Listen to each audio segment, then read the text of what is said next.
An bɛ bɛɛ fo ka bɛɛ waleɲuman dɔn. An ye layidu di n ko don o don sɔgɔma n'o ye alamisa ye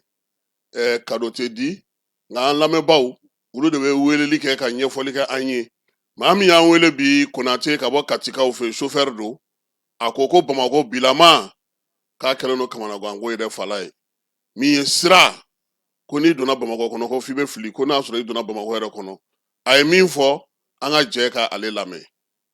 Kasim Traore, salamu alaikum. Dimaya, basi, alhamdulillah. Wala, katum ne ka hakila min kan o ye an ka kabini salon ne hakila jago kelen min na an ka sirako kan n'o ye an ka jamana donda naani ninnu ye ka bɔ Kati PJZ la ka taa Bamako. An kɔni ɲɛ b'a la ka bɔ kan yɔrɔ la ka taa olu finance la ka bɔ PJ yɔrɔ la ou bien ka bɔ cathédrale la taa Bamako. An kɔni ma o kuma mɛn o dilanni ko kuma mɛn da la surtout k'a kɛ devoir ye. An kɔni b'a la baara tɛ ɲɛ musalaka kɔ. O bɛ yen Sanankɔrɔba Bamakɔ ka tɛmɛ Senu fɛ Senu kɔnɔna cɛ ka jugu bi dɛ. Ka na Senu poste yɔrɔ la mobili la bi walahi bilahi yɔrɔ in ka dɔgɔ walahi. O ye ka bɔ Sɛbɛnnikɔrɔ fana yanni ka se o autoroute in fana ma ɲɔgɔn jɛn dan don Mamaribugu ni yɔrɔ ninnu na ka na walahi mɔbiliba yɛrɛ la a ma nɔgɔn. N bɛɛ sira mun kan ka bila ninnu fɛɛrɛkɛ ninnu la ka bɔ Baginda Kasim kana comment dirais-je autoroute min na Musabugu kana bila o la Kasim nin baara da naani joli Kasim yɔrɔ ye yɔrɔ mun vraiment a bɛ mɔgɔ kuma sulu dɔɔni. N'i y'an ka jamana tɔgɔma kɔfɛ an ka capitale ban tɔgɔma kɔfɛ Kasim mɔgɔw nana don n'a ye dɔ b'u yɛrɛ ɲininka ko k'olu ma se Bamakɔ fɔlɔ walahi bilahi an baarakɛ ɲɔgɔn n'o ye an balima étranger chauffeur mɔɔw bɛ don Mali kɔnɔ o de b'a ko mais ko k'olu ma don Bamakɔ fɔlɔ u donna. Ne kɔni ɲɛ b'a la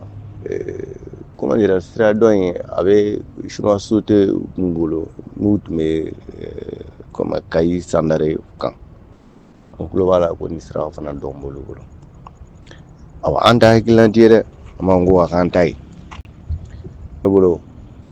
jamana fana m'a fɔ fɛn bɛ jamana ɲɛmɔgɔw kun u bɛ se ka dayirali kɛ an yɛrɛ ka sociétéw la yan PJK ninnu bɛ yan BCM ninnu bɛ yan société baba ninnu bɛ yan mun bɛ sira dilan k'an yɛrɛ fɛ yan sira problème caman ye sira contrôleur de ye ni contrôleur ma don janfa la sira bɛ ɲɛ n'a wari bɔra n'a wari kala la o de ye sirako problème ye parce que an yɛrɛ société baaraw kan bɛ bɛɛ n'u bolo entreprise kɔnɔ y'a ye problème ba fan o fan sirako la n'i ye contrôleur jamana ka contrôleur m'u bɛ taa terrain kan ni olu sen bɔra tɔ bɛ dɛn an ka goudron ɲabɛliya la parce que des fois u bɛ se ka na yɔrɔ dɔ yira k'an to gogi ɲuron sira yɛrɛ kan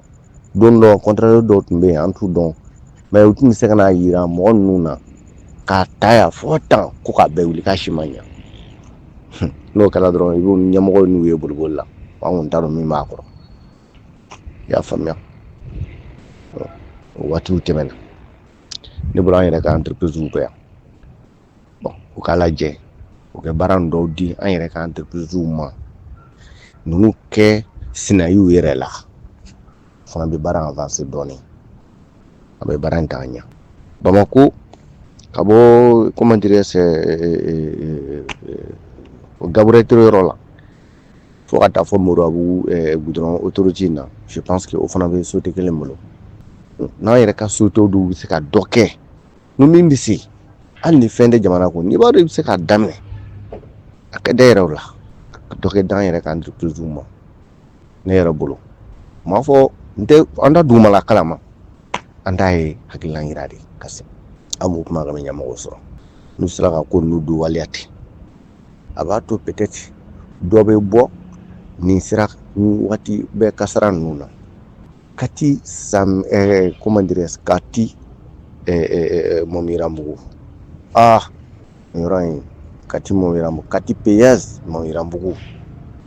Katanga de bɛ Kasim des fois don dɔ la i bɛ se ka wuli comment dirais-je Bamako k'i tɛgɛ da darali kan ou bien péage yɛrɛ kan ka bɔ a kɔnɔ i bɛ se ka heure 3 heure 4 kɛ ka se i bɛ embouteillage la ka na a ma nɔgɔn dɛ i nana so péage fana ma a ma nɔgɔn yanni kɛ don péage yɛrɛ kɔnɔ i bɛ se heure 3 heure 4 kɛ des fois dugu bɛ jɛ dɔw la de 22 de 23h jusqu'à 5h du matin o bɛ nin yɔrɔ kan ta bɛ moteur la i tɛ se ka faga dɔɔni i bɛ bɔ dɔɔni bɛɛ bɛ taa sɔrɔ sira ɲagaminen don polisi baara bɛ kuma ka polisiw faga mɛ a bɛɛ sira ka dɔgɔ de hali ni sira yɛrɛ ka bon i yɛrɛ t'a dɔn ko fiɲɛ wulila yɛrɛ walahi ɲɛmɔgɔw tun bɛ se ka lajɛ ka nin projet ninnu bila sira kan u k'a lajɛ fana ni u kɛ senna ɲini an baarakɛɲɔgɔn dɔ ninnu na marché caman b'u bolo k'a lajɛ u kɛ senna ɲini ni maliyɛn société min b'a dɔn i bɛ se ka baara kɛ jamana ka tiɲɛ sira kan a kɛ da yɛrɛ la o fana kɛ an fana kɛ dɔ kɛ nin tɛ dɔwɛrɛ ye u kɛ baara kɛ jasa awa ni ala yɛrɛ n'a ka na ye awa baaraw bɛ se ka sira sɔrɔ jamana bɛ se ka yɛlɛma cogo min na an ka jamana donda la ilaha illallah don ne yɛrɛ tɛ donna si la k'i bɛ se ka nisɔndiya ni min ye ti n'o yɛrɛ dawari bɛ ban kɔ walahi an kɔni tiɲɛna sirako banna dɛ sirako banna kungo kɔnɔna ta mɔgɔ yɛrɛ tɛ kuma o la yɛrɛ komi fanga yɛrɛ bɛ jeune militaire bɛ labɛn na awa a se bɛ ala ye olu bɛ se ka o baara dɔw kɛ mɛ dugukɔnɔ baara ninnu ne bolo k'o di an ka entreprise fana ka jateminɛ kɛ baara fana ma d'u ma u ka jateminɛ a kɛ baara ɲuman ye jamana bɛ se ka danaya da u kan kosɛbɛ u kana nafolo bɛɛ dun kɛ baara ɲuman kɛ pour que jamana bɛ se ka sɔn u ye u ye musaka fitinin min sɔrɔ kɛ dan u ma baarakɛlaw sara ka ɲa i ka entreprise tɔgɔ bɛ diya a bɛ jamana bɛ danaya caman da i kan diɲɛ don nata la jamana jigi bɛ ka wuli n'o y'an ka entreprise ninnu ye n'a ye baara ɲumanw kɛ u k'an ka ko ninnu jateminɛ ressort carte dan don dɛ ressort carte dan don mobili kasara dan don ni kasara dan don accident dɔw bɛ kɛ i yɛrɛ dawari mɛ n'i taara yen nɔ fɔ ni kabini tigɛla ka bɔ sɔrikɛ da la a bɛɛ sirako problème ka ca la trop sirako de ka bon a la quoi n'a ko wɛrɛ lamɛn walahi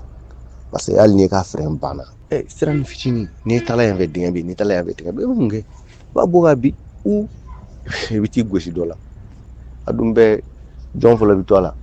ni se wɛrɛ tɛ sɔrikɛ ye dɔrɔn mun wɛrɛ bɛ kɛ a bɛ côté droite de di dɔ ma yen ka i yɛrɛ ɲini a ma nɔgɔn.